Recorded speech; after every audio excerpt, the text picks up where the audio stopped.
Existem 10 coisas que todo mundo deve saber antes de tentar fazer o registro de uma marca. Elas estão listadas no índice aqui do meu lado e nesse vídeo eu vou te contar sobre todas de uma maneira bem simples, com um passo a passo em detalhes de como fazer um registro de uma marca. Quer saber que coisas são essas? Então se liga no vídeo e qualquer dúvida é só mandar nos comentários.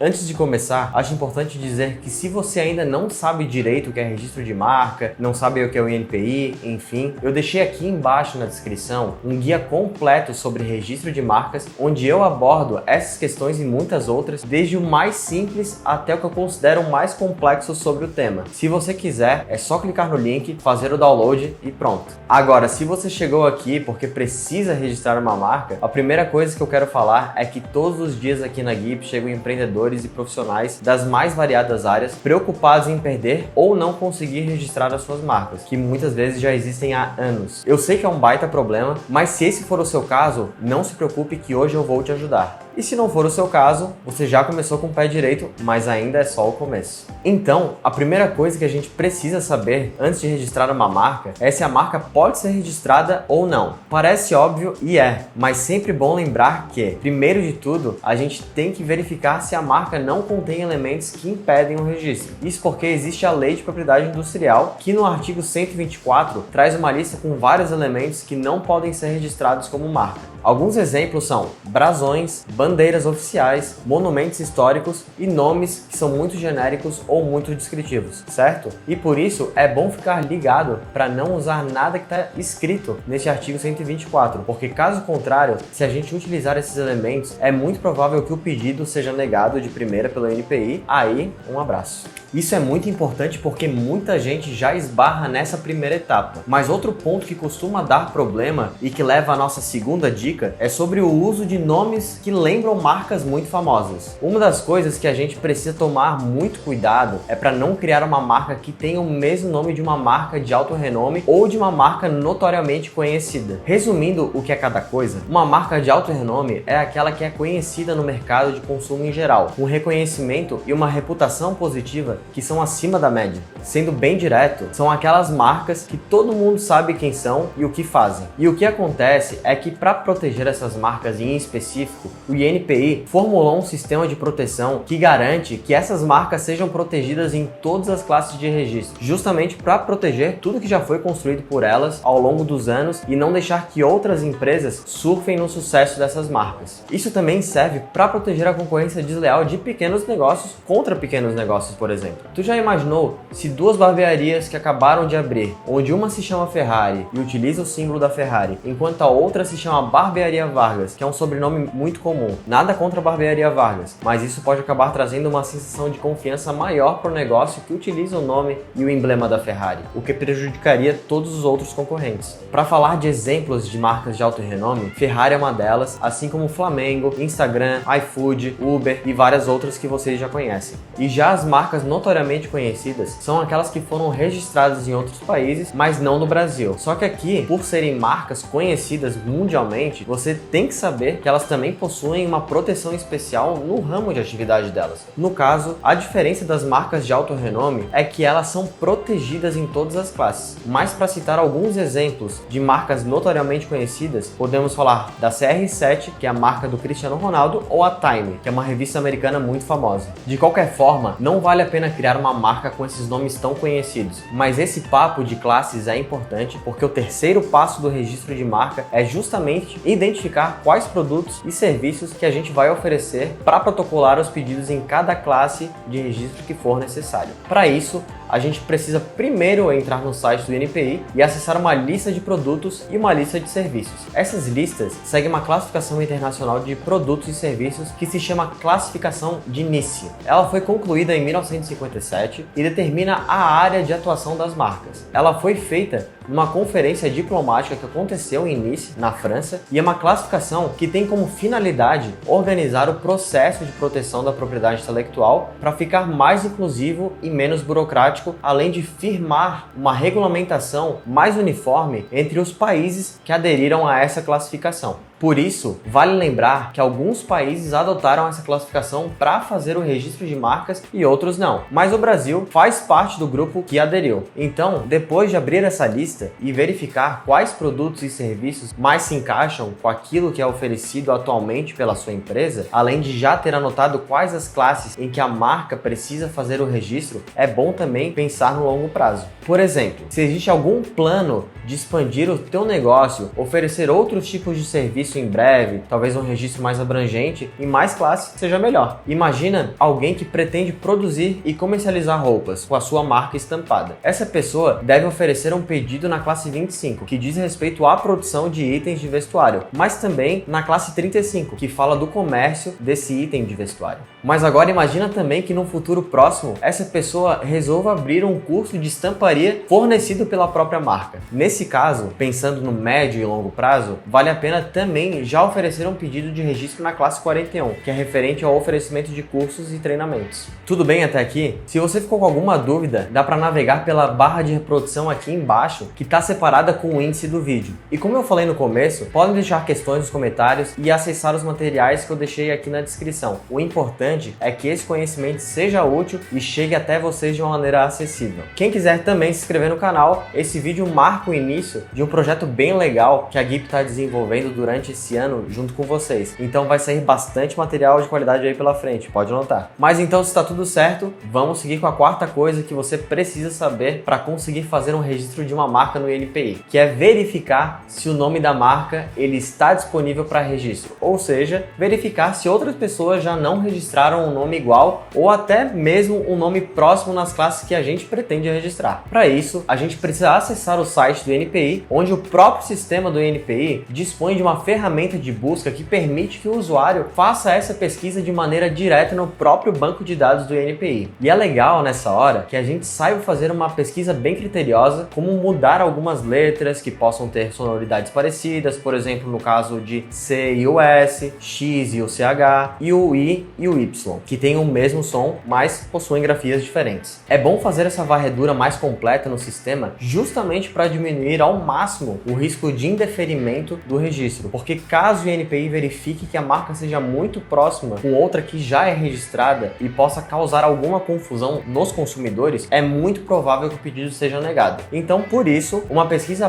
prévia bem feita é essencial para garantir o maior sucesso do pedido de registro. É claro que fazer uma pesquisa assim criteriosa e mais aprimorada não é algo fácil, então é legal procurar a ajuda de um advogado especializado em propriedade intelectual ou de um escritório de marcas, como é o caso da GIP, justamente porque essas empresas e profissionais têm softwares preparados só para fazer essas pesquisas, e eles ainda utilizam mais ferramentas para aprimorar essas buscas e dar o máximo de segurança. Então, imaginando que você foi lá, contratou um profissional especializado e agora a gente já sabe que a sua marca está disponível para registro, a quinta coisa que você precisa saber é que vai ser preciso escolher qual a melhor forma de apresentação para essa marca. E essa é uma etapa muito importante, porque a gente deve conferir qual é a melhor estratégia de apresentação da marca, porque isso vai aumentar as chances de sucesso em relação ao registro no INPI. O que não é tão simples é que a gente tem 4 formas de apresentação de marcas e é necessário saber de cada uma delas para conseguir entender qual caso se encaixa melhor para sua marca. Elas podem ser feitas na forma nominativa, figurativa, mista e tridimensional. Então, se você não sabe do que eu estou falando, vou tentar resumir cada uma delas para ficar mais fácil de entender. A forma de apresentação nominativa diz respeito somente ao elemento nominal da marca, ou seja, somente ao nome de fato, com a ausência de qualquer atributo de design como logotipo, tipografia, cores. É o nome seco, o nome por si só. Então, pelo fato de ela ter menos elementos diferenciadores e ela ter só o nome como elemento diferenciador, é uma forma de apresentar a marca que é mais difícil de dar certo registro. Mas ao mesmo tempo, como ela é uma marca muito diferenciada, somente com um sinal diferenciador, quando o registro dá certo, ela tem uma proteção muito forte e ela tem um grau de exclusividade de uso um pouco mais elevado. E fora que, por exemplo, se uma pessoa pretende ficar mudando o logotipo logotipo com frequência, essa é uma ótima opção, porque a pessoa não precisa a cada mudança de logotipo ter que oferecer um pedido de registro novo. Uma outra forma de apresentação é a apresentação figurativa, que é justamente o contrário da nominativa. Ela diz respeito somente ao elemento figurativo e o logotipo em si, que pode ser um desenho, uma imagem, uma figura, um símbolo ou até mesmo uma palavra composta por letras e alfabetos distintos, como por exemplo o hebraico e os ideogramas japoneses. Essa apresentação de marca diz respeito somente à forma figurativa. Além disso, nós temos a apresentação mista, que é a forma de apresentação mais comumente utilizada no INPI. A maioria das marcas utilizam a apresentação mista, que como o próprio nome diz, ela visa proteger o elemento nominal da marca e o elemento figurativo juntos. Pelo fato de terem dois elementos diferenciadores para o registro da marca, a apresentação mista possui uma probabilidade de aceitação do registro um pouco maior. Por isso que a maioria das empresas oferecem o registro ou pedido de registro da marca na apresentação mista. Porém, é uma apresentação um pouquinho mais fraca em relação à apresentação nominativa. E por último, temos a apresentação tridimensional. A apresentação tridimensional e a figurativa não acontecem muito, principalmente em relação às outras duas, que são a mista e a nominativa. Mas de um jeito bem resumido, a apresentação tridimensional é um sinal constituído pela forma plástica distintiva em si de um produto. Em outras palavras, a maquete tridimensional é aquela que diz respeito a uma forma, o que diferencia um produto do outro, seja por uma embalagem única ou pela forma plástica em si desse produto. Um exemplo disso é a garrafinha do Yakult ou a embalagem do Toblerone, que se diferenciam das outras marcas pelo formato próprio que elas têm. Só isso já é o suficiente para distinguir os produtos e serviços dessas marcas em relação aos demais, certo? Eu imagino que essa parte seja tranquila de entender, mas feita todas essas análises que a gente falou até agora, a sexta coisa que você precisa saber para registrar a marca no INPI é que você precisa preparar todos os documentos específicos, além de formar alguns dados. Então, essa etapa é muito importante e tem vários pequenos detalhes para ficar de olho, e também é legal nessa parte tomar um cuidado, porque cada caso é um caso. A gente precisa verificar, por exemplo, se a gente precisa oferecer documentos específicos, como é o caso, por exemplo, da autorização de uso de nome de terceiros ou de pseudônimos. Então imagina que eu tenho um CNPJ que se chama GR Confecções, mas eu quero lançar uma grife chamada Guilherme Ramos. Mesmo que eu seja o Guilherme Ramos e mesmo que o CNPJ seja meu também, eu preciso comprovar para o INPI que o Guilherme Ramos concedeu essa autorização de uso de nome para esse CNPJ, entende? E eu preciso apresentar um documento específico para isso, da mesma forma como seria necessário apresentar documentos específicos no caso do uso de pseudônimos, títulos de obras, autorais e por aí vai. E é por isso que, se você puder contar com um profissional ou um escritório especializado em registro de marcas, no fim das contas isso vai te poupar tempo e dinheiro e principalmente dor de cabeça desnecessária. Como você viu, tem coisa que não dá para fugir, certo? Que tem que só fazer mesmo. O mais importante é entender o porquê de cada coisa, cada etapa do processo. Inclusive, se tem uma coisa que não dá para fugir, é da nossa próxima etapa do registro de marca, que é o pagamento das taxas do INPI. Porque uma vez que já foi feita a classificação de quais as classes que eu preciso fazer o registro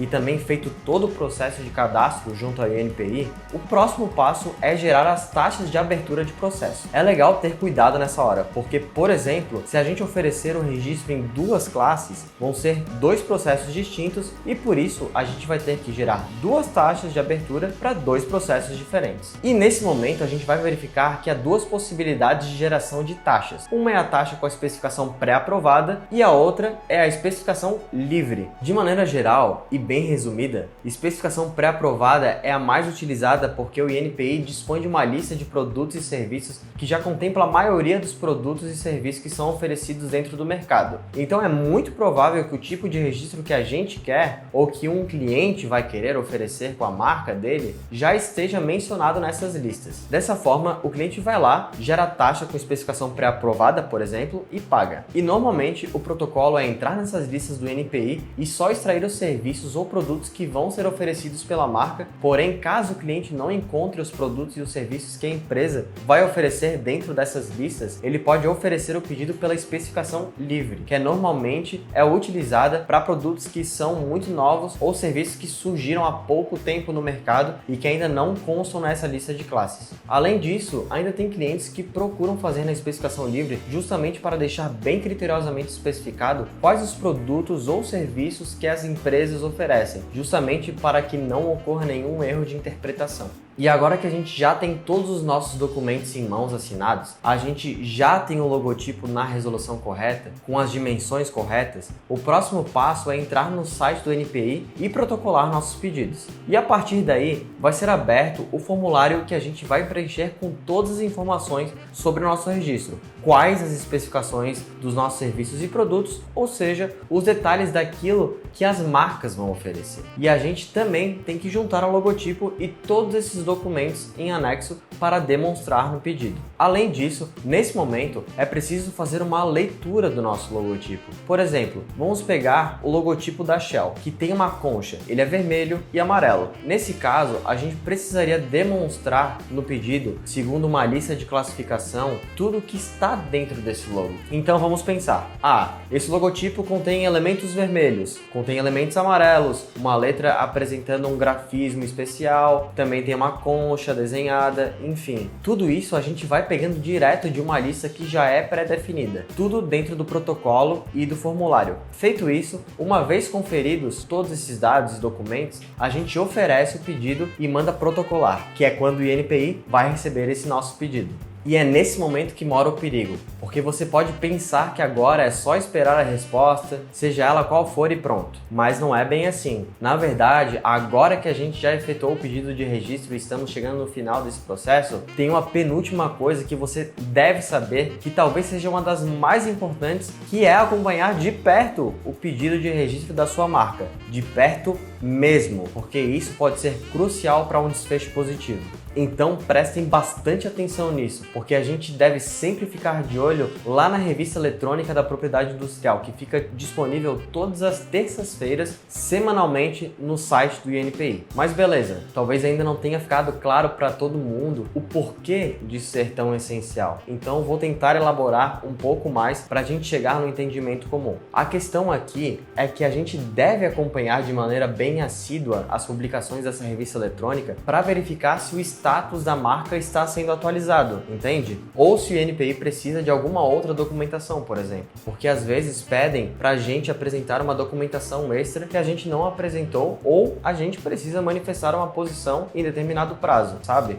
Então é preciso ter muito cuidado nessa hora, porque os prazos são fatais, já que a partir do momento que tu perca qualquer prazo, a ausência de resposta acaba com o processo. E uma vez que seja verificada essa omissão por parte desse interessado no registro, o processo muito provavelmente vai ser arquivado por falta de interesse. Por isso, é muito importante ter em mente que é preciso acompanhar o processo semanalmente. Mas ufa, vamos lá. Vamos pensar que deu tudo certo com o processo, ele foi recebido, não teve nenhuma oposição a ele, nada que atrapalhe. Então, ele vai entrar para uma fila de análise e é aqui que chegamos na última coisa que você precisa saber para fazer um registro de marca, que é conferir se o pedido foi aceito pelo INPI. Nesse momento, a autoridade responsável vai analisar se o pedido de registro pode ou não ser registrado como marca. Esse período está levando cerca de 10 a 12 meses hoje em dia. E por fim, se o pedido for aprovado, vai sair uma publicação na revista da propriedade industrial, atualizando o status do processo como aprovado. E nesse momento, o cliente deve gerar e realizar o pagamento da taxa de decênio que confirma o registro em si. Então, com o pagamento dessa taxa, o cliente adquire o direito de uso exclusivo do nome da marca por 10 anos. Esse prazo ele pode ser renovado quantas vezes forem necessárias, mas é preciso ficar atento nesse prazo de 10 anos para gerar uma nova taxa de decênio para pagar e garantir mais 10 anos de proteção da marca. Com isso, a gente conseguiu chegar até o final desse vídeo, que como eu falei, é o primeiro de uma série de conteúdos ricos que a GIP vai estar desenvolvendo durante esse ano. Não só aqui no YouTube, mas também no nosso site, com blog, e-books e muito mais. Então, fiquem à vontade para deixar as dúvidas de vocês aqui nos comentários e também as dicas que vocês têm. Tudo vai ser muito bem-vindo. E claro, não esqueça que a GIP é um escritório especializado em registro de marcas e que se você está precisando de ajuda para registrar a sua marca, é só entrar em contato com a gente pelo site ou pelos nossos contatos comerciais que estão aqui na descrição. Muito obrigado, pessoal, e até a próxima!